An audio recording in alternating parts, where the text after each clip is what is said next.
బెల్లంతో మైసూర్ పాక్ చేస్తున్నామండి. ఫస్ట్ బెల్లాన్ని ఇట్లా నీళ్ళు పోసి దాన్ని పలుచగా చేసుకోవాలి. లైట్గా తీగ పాకం రావాలి.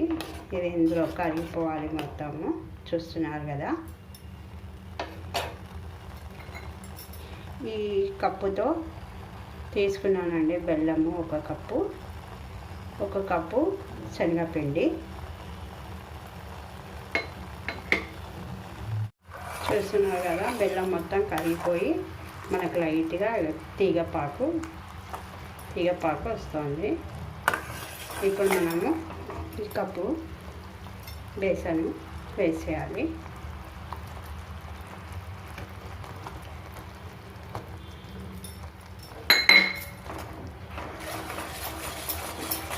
మంచిగా ఉండలేకుండా మొత్తం కలుపుకోవాలి.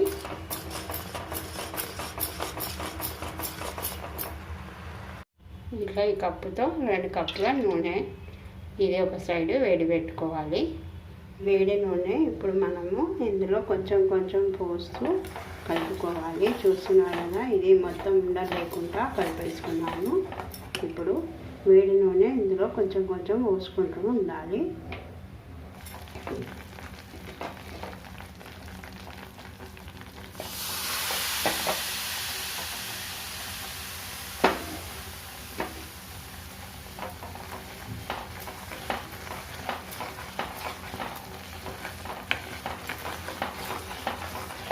ఇలా మొత్తం వేడి నూనె కొద్దిగా పోస్తూ ఉండాలి, కలుపుతూ ఉండాలి. బేసన్ మారకుండా కలుపుతూ ఉండాలి.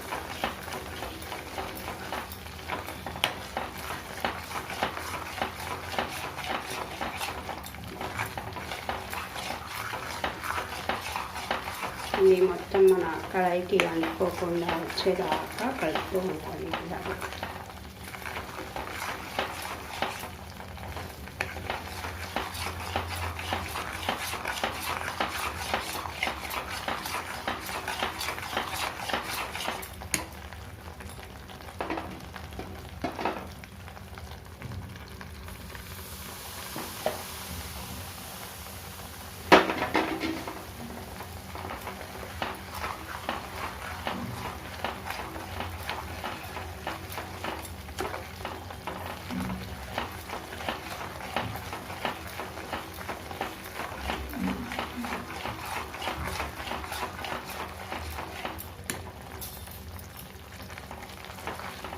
చూస్తున్నారు కదా ఫ్రెండ్స్, మీరు కూడా ఒకసారి ట్రై చేయండి. మీ మైసూర్ పాక్ ఎలా వచ్చిందో చెప్పండి. Thanks for watching. మా ఛానల్ని సబ్స్క్రైబ్ చేయండి, మంచి కామెంట్స్ పెట్టండి.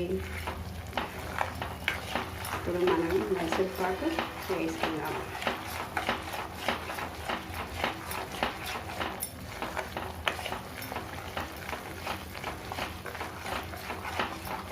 ఇప్పుడు చూస్తున్నారు కదా, మనకు దీనికి కడాయికి అంటకుండా ఎట్లా మంచిగా వస్తుందో.